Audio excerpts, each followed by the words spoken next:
वसईच्या माणिकपूर पोलीस ठाण्यात मागील 2 वर्षापासून अनधिकृत कॅन्टीन सुरू असल्याची बाब उघडकीस आली आहे।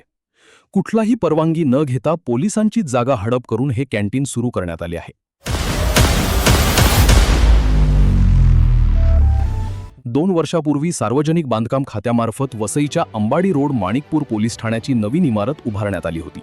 मात्र या इमारतीमध्येच विजय शेणाई या व्यक्तीने अण्णा टी स्टॉल नावाचे एक कॅन्टीन सुरू केले आहे।